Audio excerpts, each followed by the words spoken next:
G'day, I'm Matt Davis from Coastal Protection Corps. Tonight we're going to take you frog monitoring.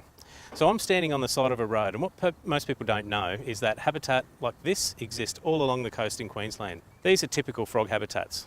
Now the frog we're going to look at is Crinia tenula, which is the Wallam froglet.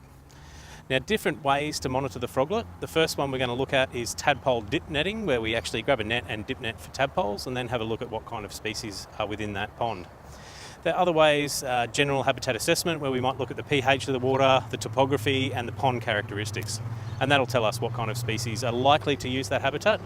We're going to have a listen out for some calls, listen to the Wallam froglet calls and see if we can locate those. Now the Wallam froglet is listed as vulnerable under the Nature Conservation Act in Queensland. So their appearance is small, they're up to 20 millimetres and they can range from light grey to dark brown, and they generally have a stripe from their snout all the way through to their belly. So we've got Dan and Mick here in the background having a look at some tadpoles. So what we're doing is dip netting for tadpoles, just to have a look at what species are around. So I believe there's 3 types of species we've found in this area, and by looking at the tadpoles we can distinguish which tadpoles belong to which species. So after last week's rain event, we were conducting some amphibian surveys and we identified a few different species of frogs out here. After the rain, they'll typically try and breed at the right time of year. By doing this, we're just trying to determine if that breeding event was successful. So by identifying the tadpoles, we know that they did breed and that the population is in a better situation to survive in this area. Obviously, just because we heard the breeding calls during the rain doesn't particularly mean that that breeding event was successful. So we're in a pretty good frog habitat here. Particularly we're looking for some of the Wallam froglet species and other sedge species, the ones that are populations are in decline in southeast Queensland. And we're hoping to find some of the Wallam froglet tadpoles here today. One of our threats to Wallam froglet habitats, because they are on the sides of roads, is exotic flora like this Singapore daisy that's kind of taken over this whole area.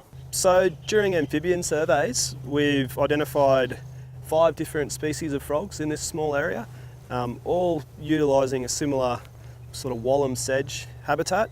The main one we're targeting is called Crinia tenula, but we've also found some Latoria nasuta, Limnodonastes peroni, and Latoria phalanx as well.